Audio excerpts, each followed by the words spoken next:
अब जरा देखिएगा, इसमें एग्जाम्पल नंबर 2 दे रखा है।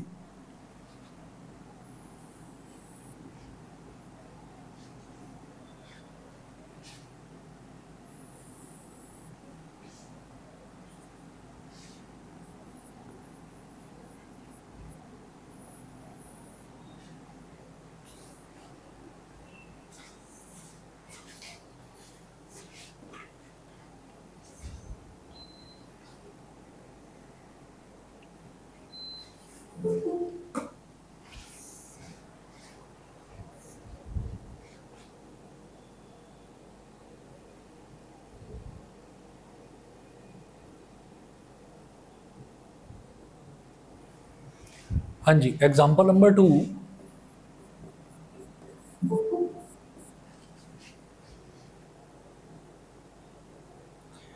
एग्जाम्पल 2 है, इसमें दे रखा है the volume of a cube is increasing at a rate of 9 cubic centimetres per second.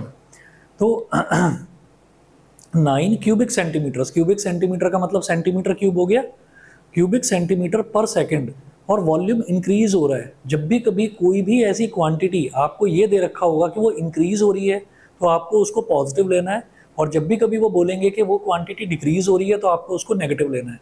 तो जैसे यहाँ पर बोला था वॉल्यूम ऑफ अ क्यूब, तो मैं यहाँ पर सबसे पहले आप ये देखिएगा कि जैसे ये क्यूब है हमारे पास,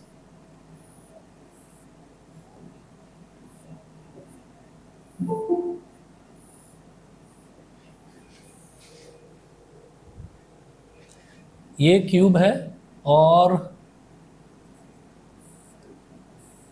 क्यूब में क्यूब की साइड को आपने एक्स मान लिया,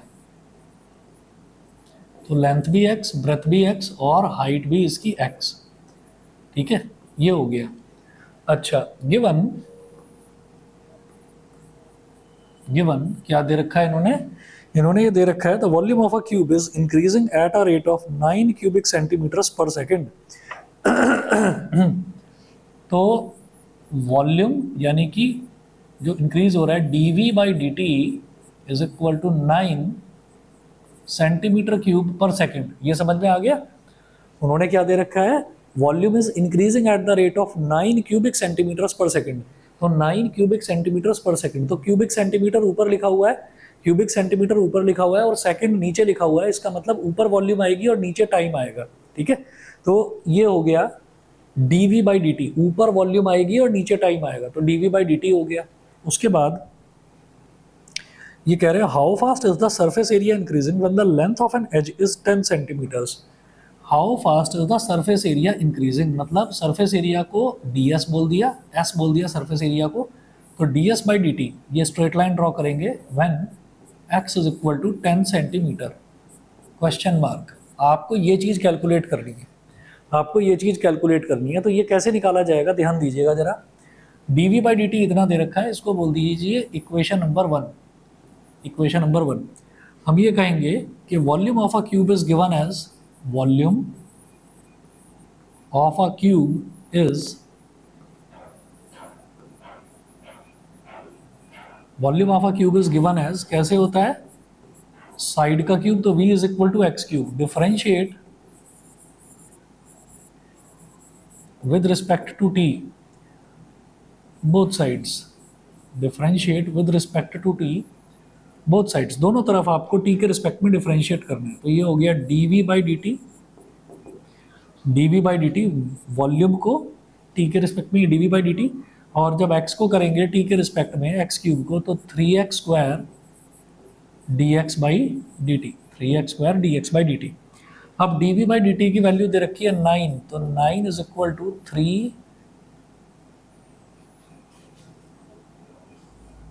3x square,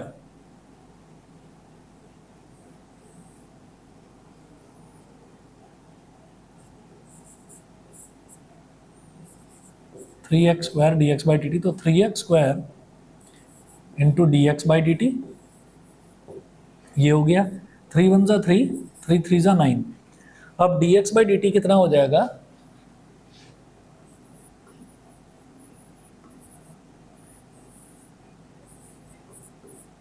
dx by D T is equal to हो जाएगा 3/x², तो dx/dt की वैल्यू होगी 3/x²। ठीक है, इसको बोल दीजिए इक्वेशन नंबर 2। यहां तक बताइए, यहां तक सभी को क्लियर है? dx/dt की जो वैल्यू आई है ये क्लियर है सभी को? Yes sir. ठीक है, अब सरफेस एरिया देखिएगा। Surface area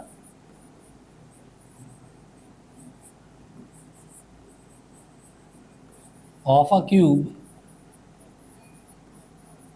is given edge, कल जब रेगुलर क्लास होगी ना तो उसमें मैं आपको एक टेबल भी बनवा दूंगा, उस टेबल में सारे फॉर्मूले लिखवा देंगे, क्योंकि मेरे को इसमें क्यूब के सारे फॉर्मूले, क्यूबॉइड, सिलेंडर, कोन, स्फीयर, हेमीस्फीयर, इन सब के फॉर्मूलों की मेरे को ज़रूरत पड़ने वाली है।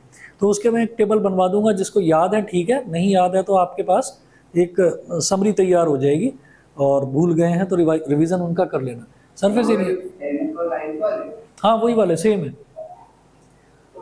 हाँ मेरे को ज़रूरत पड़ेगी उनकी, आप लोगों को हो सकता है भूल गए हो, इसलिए कह रहा था मैं। चलिए जी, surface area of a cube is, तो सरफेस एरिया को हमने एस बोल दिया। तो क्यूब का सरफेस एरिया क्या होता है? 6 इंटू साइड का स्क्वायर, ये क्यूब का सरफेस एरिया होता है। तो साइड कितना लिया है हमने? x², तो 6x², ये हो गया। अब क्या करेंगे? Differentiate with respect to t, तो t के रिस्पेक्ट में डिफरेंशिएट कर दीजिए, तो ये हो जाएगा ds/dt is equal to 6 is a constant, तो 6 will remain as it is. x² का डिफरेंशियल क्या हो जाएगा? x² का डिफरेंशियल हो जाएगा 2x, और फिर x को करेंगे t के रिस्पेक्ट में, तो ये हो जाएगा dx/dt, dx/dt। तो ds/dt at x is equal to 10 centimetre, 6 2 ज़ा 12x मल्टीप्लाइड बाई dx/dt कितना है? 3/x², 3/x², एक x से एक x कट गया, तो ये हो गया 12 3 ज़ा 36/x, x की जगह डालिए 10, 36/10 तो ये मेरे पास हो गया बेटा 3.6। ऊपर है सरफेस एरिया, नीचे है टाइम, तो सेंटीमीटर स्क्वायर पर सेकंड, सेंटीमीटर स्क्वायर पर सेकंड। बताइए जी, सभी को क्लियर है?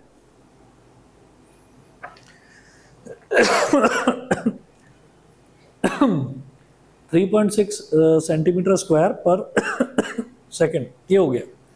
अगला देखेंगे एग्जाम्पल नंबर 3। जहां किसी को भी दिक्कत आए प्लीज बता देना।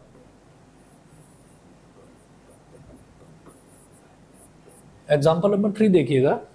एग्जाम्पल 3 में दे रखा है, a stone is dropped into a quiet lake and waves move in circles at a speed of 4 centimetre per second. A stone is dropped into a quiet lake. Quiet lake का मतलब क्या है कि पानी है एक लेक में, बिल्कुल शांत है वो लेक, उसमें हमने एक स्टोन लिया और स्टोन को ड्रॉप कर दिया, ऐसे ही छोड़ दिया स्टोन को। तो जब हम स्टोन को छोड़ेंगे तो स्टोन की वजह से उसमें ना रिपल्स डेवलप होंगे। रिपल्स समझ रहे हैं? एक छोटा सा सर्कल, फिर एक और बड़ा सर्कल, फिर एक और बड़ा सर्कल, तो सर्कल्स ऐसे बनेंगे और वो धीरे धीरे धीरे धीरे खुलते चले जाएंगे। ठीक है, इस तरीके से होता है। तो क्या है? A stone is dropped into a quiet lake and waves move in circles at a speed of 4 centimetre per second.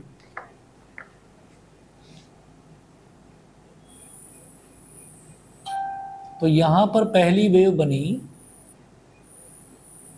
और ऐसे ये वेव्स डेवलप होती चली जाएंगी। तो ये जो वेव्स ट्रैवल कर रही है ना, it is travelling eight 4 centimetre per second. एक सेकेंड में 4 सेंटीमीटर वेव ट्रैवल करती है।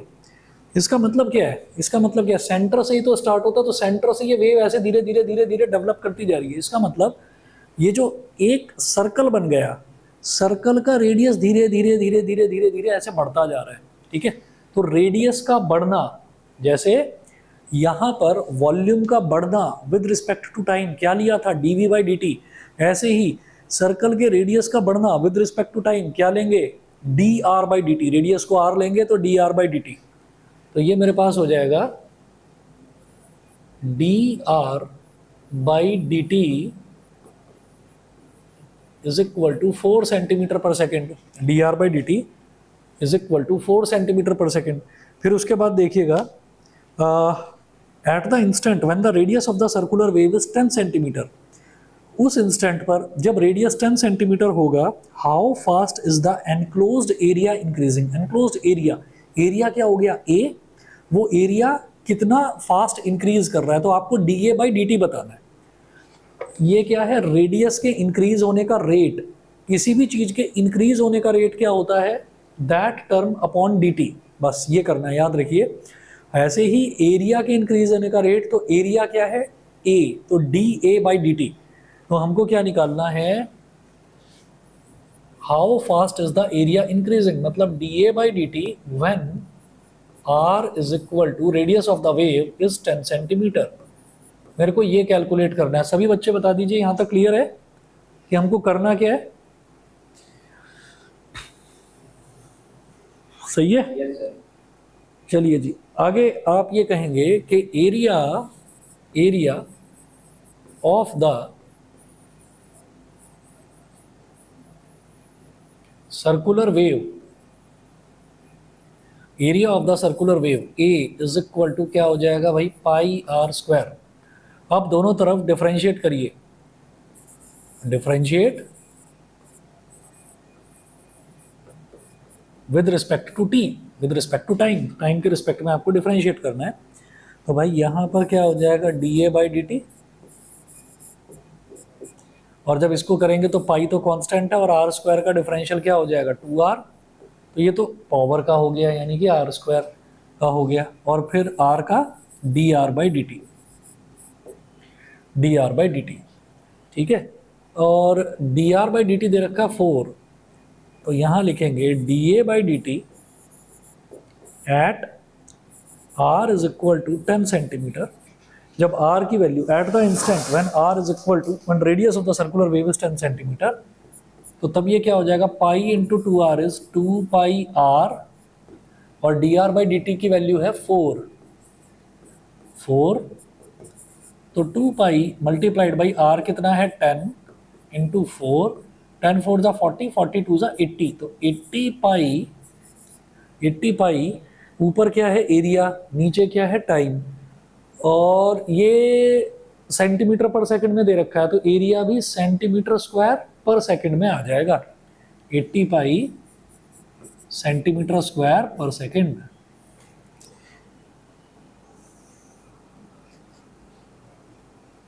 बताइए जी, क्लियर? Yes sir. ठीक है, आगे चल रहे हैं।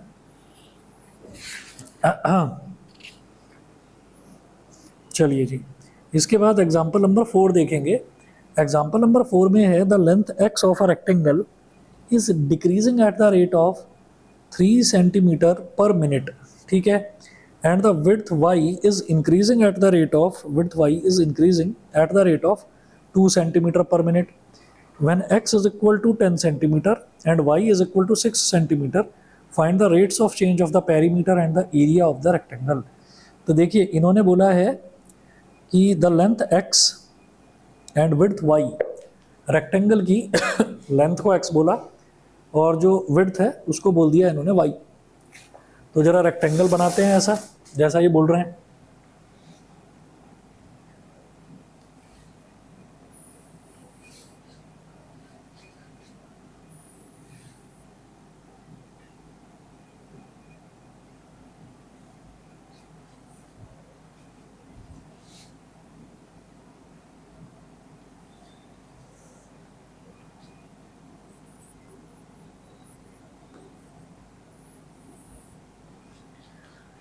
अब देखिएगा the length x of rectangle, तो पहले तो रेक्टेंगल की लेंथ देखिएगा।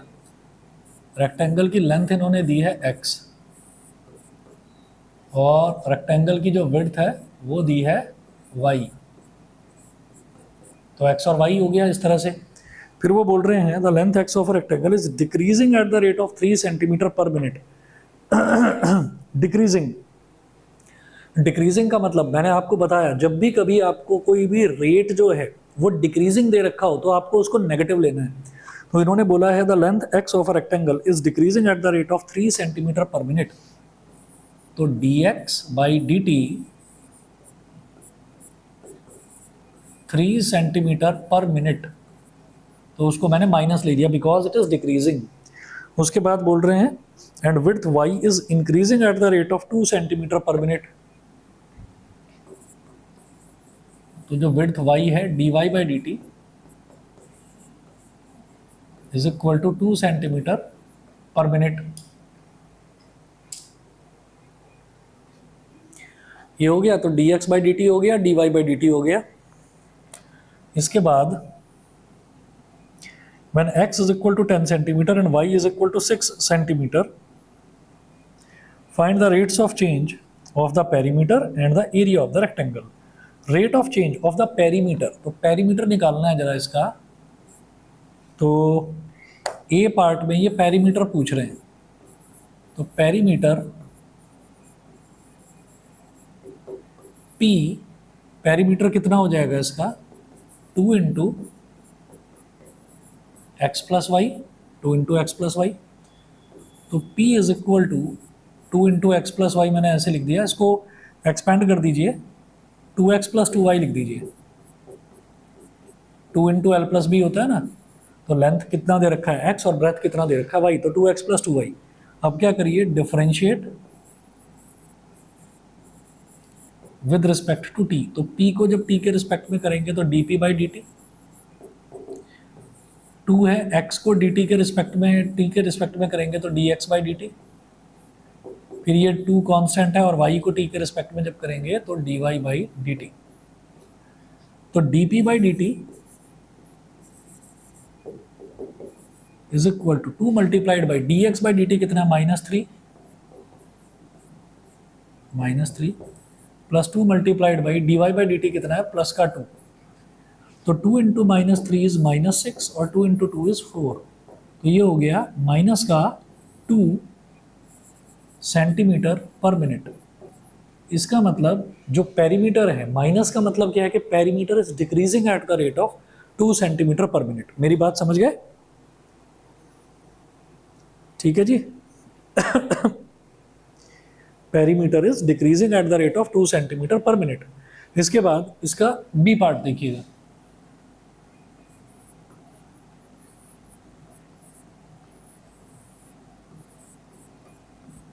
बी पार्ट देखिएगा। बी पार्ट में क्या बोल रहे हैं, एरिया ऑफ द रेक्टेंगल।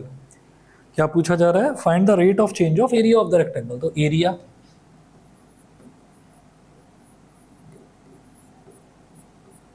क्या होता है, लेंथ इंटू ब्रेथ, तो x इंटू वाई। तो differentiate with respect to t, तो ये क्या हो गया, dA by D T is equal to X as it is, फिर y का डिफरेंशियल क्या हो गया, dy by D T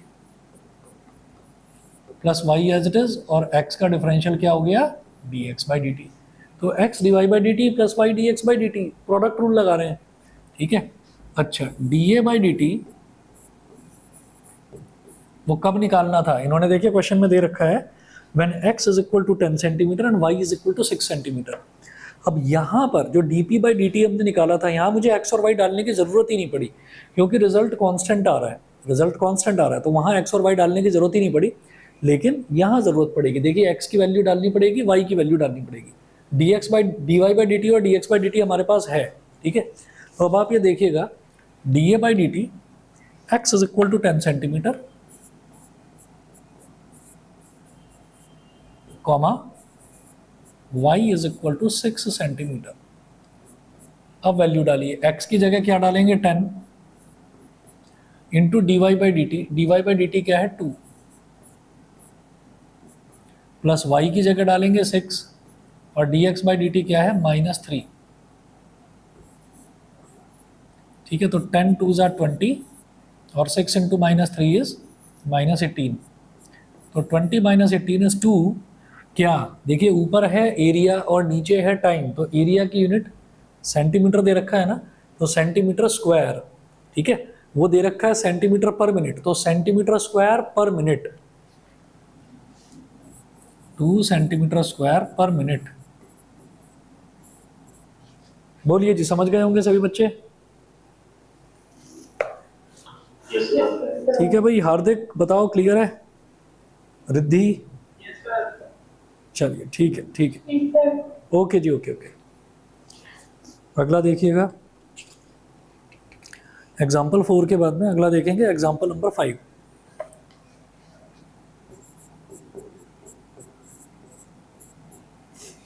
example number 5 में देखिएगा, इसमें दे रखा है the total cost C X in rupees associated with the production of X units of an item is given by X units of an item. तो total cost, अगर हम कोई भी चीज़ प्रोड्यूस कर रहे हैं, कोई भी मैन्युफैक्चरिंग कर रहे हैं, तो उसमें ये बोला गया है कि x units of an item, कोई आइटम है तो कितने आइटम, मान लीजिए हम बिस्किट्स बना रहे हैं तो कितने बिस्किट्स बना रहे हैं, एक्स बिस्किट्स बना रहे हैं, या हम कोई पेन बना रहे हैं तो एक्स पेन्स बना रहे हैं, एक्स नंबर ऑफ पेन्स बना रहे हैं। तो कॉस्ट जो है वो ऐसे दे रखी है, C X is equal to 0.005 X cube, 0.005 X cube minus 0.02 X square minus 0.02 X square plus 30x plus 5000। ये कॉस्ट दे रखी है। फिर वो कह रहे हैं find the marginal cost when 3 units are produced, where by marginal cost we mean the instantaneous rate of change of total cost at any level of output.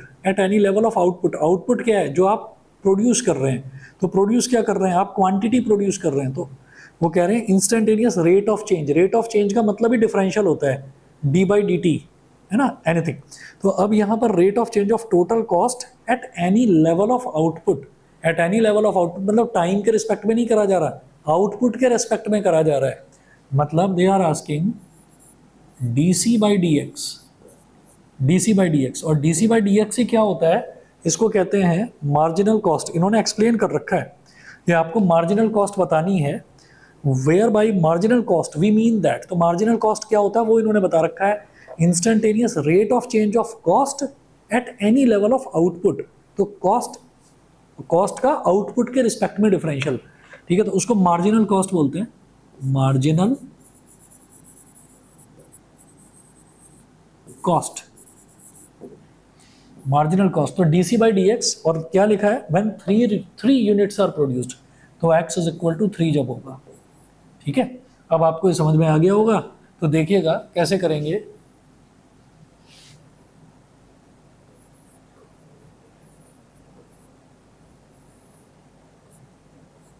Marginal cost is equal to dc/dx। पहले dc/dx निकालेंगे तो 0.005 तो as it is रहेगा, और x cube का हो जाएगा 3x square. 0.005 और x क्यूब का हो जाएगा 3x square minus 0.02 as it is रहेगा, 0.02 एज इट इज रहेगा, और x स्क्वायर का हो जाएगा 2x, और प्लस 30 एज इट इज रहेगा, और x का हो जाएगा 1, और 5000 वो कांस्टेंट है, तो कांस्टेंट का डिफरेंशियल होता है जी 0। तो हमें क्या निकालना है, dc/dx at x is equal to 3, जब 3 यूनिट्स प्रोड्यूस हुई हो तब। तो 0.005 इंटू 3 कितना हो जाएगा, 0.015, 0.015 इंटू एक्स स्क्वायर मतलब 3 का square, minus 0.02 into 2 is 0.04 into 3 plus 30, 3 का स्क्वायर इज 9, तो 15, 3 का स्क्वायर इज 9, तो 15 9 जा होता है 135, तो 0.135, 0.135, और 4 3 जा 12 माइनस 0.12